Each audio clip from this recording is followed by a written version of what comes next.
नाजरीन हजरात, आज हम आपको जुमे की नमाज का वाक़या के बारे में बताने वाले हैं।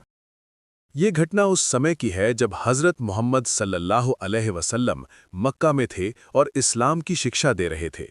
एक दिन जब वो मक्का की मस्जिद में अपने साथियों के साथ बैठकर तौहीद यानी अल्लाह की एकता के बारे में बात कर रहे थे, तो ये वक्त आया कि एक ख़ास नमाज का आदेश दिया जाए जो हफ्ते में एक दिन विशेष हो।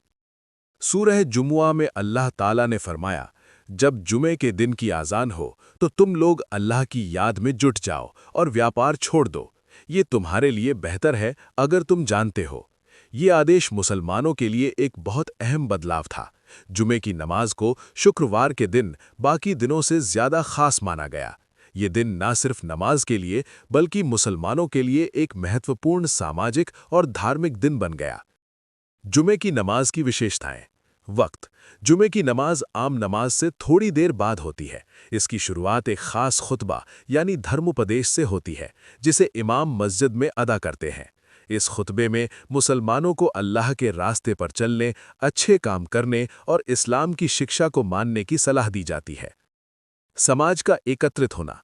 जुमे की नमाज मुस्लिम समाज को एक जगह इकट्ठा होने और एकजुट होने का मौका देती है। ये दिन एक मौका होता है जब सभी मुसलमान एक साथ नमाज पढ़ते हैं और ये एकता और भाईचारे का प्रतीक बनता है। आध्यात्मिक फायदे। जुमे का दिन अल्लाह से दुआ करने और उसकी रहमत पाने का खास अवसर होता है। इस दिन मुसलमान अपने गुनाहों से तौबा करते हैं, अच्छे काम करने का इरादा करते हैं और अल्लाह से अपनी इच्छाओं को पूरा करने की दुआ करते हैं। एक और वाक़या। जब हज़रत मोहम्मद सल्लल्लाहु अलैहि वसल्लम ने जुमे की नमाज के लिए आदेश दिए, तो कुछ लोग अपने व्यापार में इतने व्यस्त हो गए थे कि वे नमाज पढ़ने में देर कर गए।